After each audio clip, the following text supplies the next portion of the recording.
तो आज हम करेंगे बेसिक मैथमेटिक्स की एक्सरसाइज 5C का क्वेश्चन नंबर 11। तो हमारे पास क्वेश्चन गिवन है, for what value of k will the line 4x + 3y + k is equal to 0 touch the circle this. तो हमारे पास एक इक्वेशन ऑफ लाइन है और इक्वेशन ऑफ सर्कल है। तो हमें k की वैल्यू फाइंड करनी है जो इक्वेशन ऑफ लाइन में गिवन है। तो उन्होंने k की वो वाली वैल्यू फाइंड करने को कहा है जब ये वाली जो लाइन की इक्वेशन है वो सर्कल को टच कर रही है। ठीक है, तो हमारे पास सबसे पहले तो एक सर्कल है और एक लाइन है। तो हमें k की वैल्यू जो है फाइंड करनी है। तो इक्वेशन ऑफ लाइन जो है, लाइन जो है वो किसे टच कर रही है? सर्कल को। तो हम मान लेते हैं ये एक जो है टेंजेंट की तरह जो है टच कर रही है। ठीक है, तो हमारे पास इक्वेशन ऑफ लाइन गिवन है 4x + 3y + k। सर्कल का एक सेंटर पॉइंट होता है जिसे हम जो है h, k लेते हैं, लेकिन अब हमारे पास x² वाली y² वाली टर्म्स हैं तो इसमें हमारे पास g, f होगा, माइनस का g माइनस का f। ठीक है, तो अब हम सबसे पहले इस क्वेश्चन को सॉल्व करने के लिए जो इक्वेशन ऑफ सर्कल है उसको इक्वेशन ऑफ नंबर 1 मान लेते हैं। तो हमें पता है जब भी हमारे पास इक्वेशन ऑफ सर्कल जो है x² एंड y² के फॉर्म में हो तो हमारे पास जो इक्वेशन ऑफ सर्कल का फॉर्मूला क्या होता है?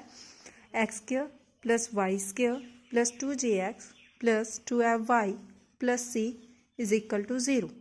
तो जब हम इन दोनों को कंपेयर करेंगे तो इक्वल टू 5x है। तो फ्रॉम इक्वेशन 1 जो हमारी इक्वेशन 1 है वो क्या बन जाएगी? 2x² + 2y² is equal to 5x। तो हमारे पास गिवन है तो 5x है, इसको इस साइड ले आएंगे तो हमारे पास 2x² + 2y² is equal to 0, sorry -5x is equal to 0 बन गया। तो इस साइड 0 था तो हमारे पास सेम बन गए। तो अब इन दोनों को कंपेयर करेंगे। Compare equation 1 and 2। तो इसके साथ कंपेयर करेंगे तो यहाँ पर तो x है, यहाँ पर y है अकेला, यहाँ पर आगे 2 भी है। तो सबसे पहले तो हम इसमें से जो इक्वेशन नंबर 2 है उसको यहाँ पर और से ज़्यादा मॉडिफाई करते हुए 2 को कॉमन निकालेंगे। x² + y² माइनस 2 तो कॉमन निकल गया, तो यहाँ पर 2 तो 5 में से कॉमन नहीं निकल पा रहा तो हम डिवाइड में 2 लगा देंगे। ठीक है, मल्टीप्लाई, तो सबसे पहले इसके साथ मल्टीप्लाई एंड डिवाइड बाय 2 कर देंगे। तो जो ये वाला 2 है वो तो बाहर आ गया, तो ये वाला 2 यहाँ पर आ गया। ठीक है, तो अब हमारे पास x इज इक्वल टू 0 है, तो ये वाला 2 साइड ले गए तो हमारे पास बन गया x² + y² minus 5/2x is equal to 0। तो हमारे पास ये वाली इक्वेशन नंबर 2 बन गई। अब हमारे पास कंपेयर 1 एंड 2 करेंगे। x² है, यहाँ पर भी x² है, यहाँ पर y², वहाँ पर भी y², यहाँ पर 2gx, यहाँ पर क्या है 5/2x। तो हम जब 2gx is equal to 5/2x negative of 5/2x लेंगे तो हमारे पास x तो x के साथ कट हो जाएगा, तो 2g में 5/2 है तो g की वैल्यू निकालेंगे। यहाँ पर मल्टीप्लाई में उस साइड जाएगा डिवाइड में, तो हमारे पास बन गया g is equal to -5 divided by 2 × 2। तो g की वैल्यू क्या आ गई? -5/4। तो सबसे पहले तो हमारे पास जो है g की वैल्यू आ गई।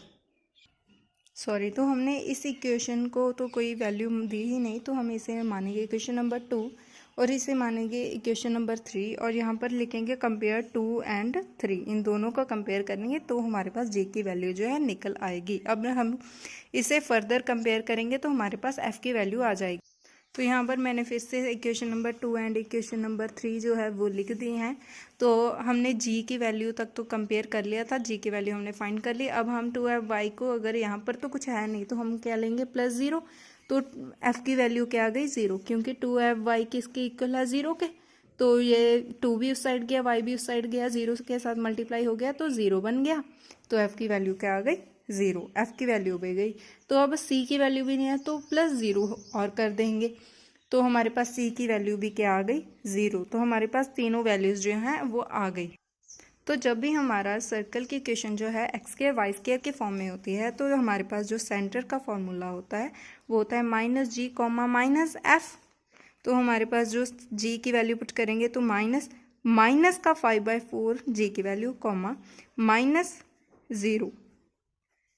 ठीक है, तो माइनस माइनस प्लस, तो हमारे पास बन गया 5/4, 0 × -0। तो सेंटर पॉइंट्स हमारे पास आ गए 5, 4, 0। तो हमारे पास सेंटर पॉइंट्स क्या हैं? 5/4, 0 इक्वेशन ऑफ लाइन हमारे पास गिवन है। तो इसके अलावा हमें रेडियस भी पता होना चाहिए इस क्वेश्चन को फाइंड आउट करने के लिए। तो हमारे पास रेडियस का फॉर्मूला होता है g² plus f² minus c। तो g की वैल्यू हमारे पास 5/2 नेगेटिव का की whole square plus 0² minus c की वैल्यू भी है 0। तो माइनस का स्क्वायर प्लस 5 का स्क्वायर 25, 2 का स्क्वायर 4 प्लस 0 माइनस 0।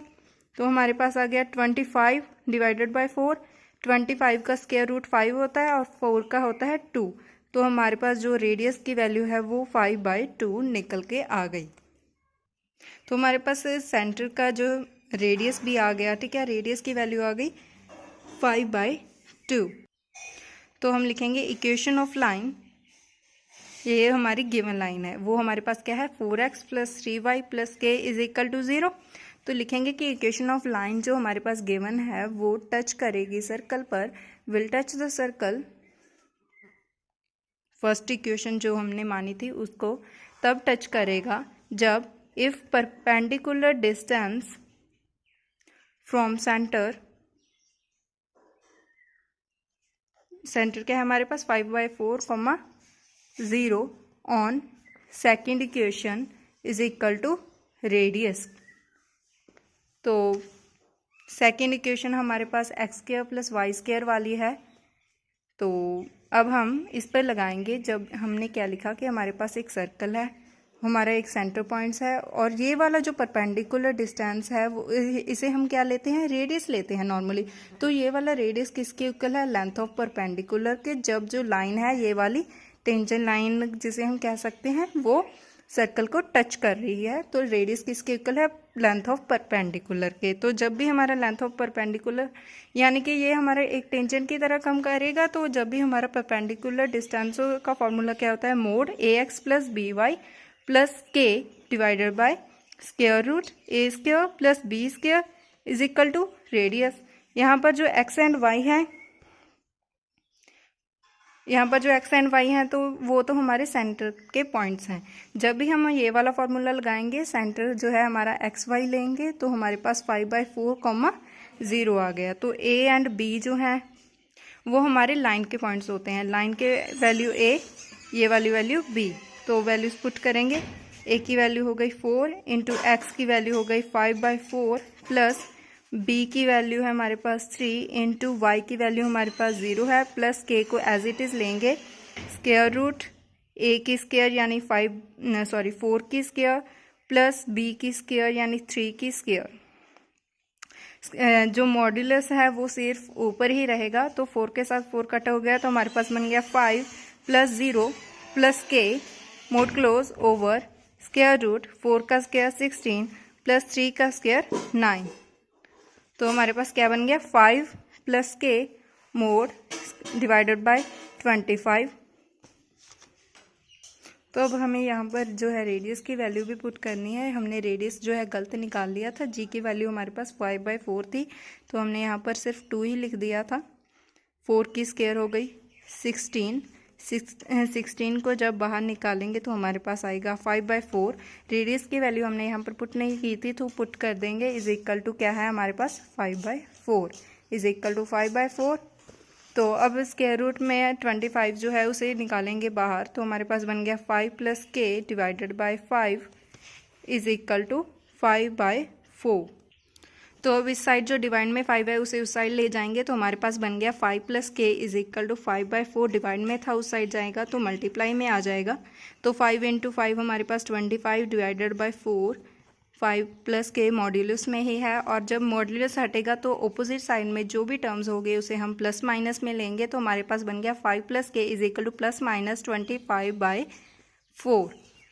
तो k की वैल्यू हमें चाहिए, तो हम जो है इस एक बार इस टर्म को प्लस में लेंगे और एक बार हम माइनस में लेंगे, तो हमारे पास बन जाएगा 5 plus k is equal to 25/4 जब ये वाली टर्म प्लस में है, और एक बार बनेगा 5 plus k is equal to minus का 25/4। तो अब 5 उस साइड ले जाएंगे, यहाँ पर प्लस का था उस साइड गया तो नेगेटिव में हो जाएगा 25/4 माइनस का 5/1, तो 1 इसलिए लिया क्योंकि हमें एलसीएम लेना है यहाँ पर, क्योंकि के की वैल्यू चाहिए। तो हो रहा गया, ऊपर आएगा 25 को 1 के साथ मल्टीप्लाई करेंगे, -5 को 4 के साथ मल्टीप्लाई करेंगे, क्रॉस मल्टीप्लाई हो गई और इन दोनों की आपस में मल्टीप्लाई हो गई।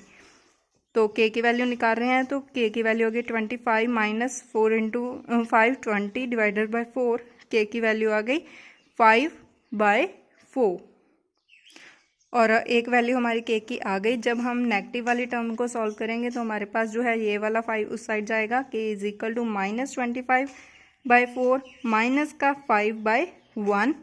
फिर से एलसीएम लेंगे, इन दोनों के आपस में मल्टीप्लाई और ऊपर क्रॉस मल्टीप्लाई। 4 × 1 4, 25 × 1 माइनस का 25 माइनस 5 × 4 20। तो इन दोनों को नेगेटिव नेगेटिव हो जाएगा ऐड, और निशान जो है नेगेटिव का आएगा। 20 + 25 होता है हमारे पास 45 डिवाइडेड बाय 4। तो ये वाली हमारी जो है सेकंड के की वैल्यू आ गई। हमें के की वैल्यू फाइंड करनी थी, तो जब जो लाइन है वो सर्कल को टच करेगी तो के की वैल्यू या तो 5/4 होगी या तो -40/4।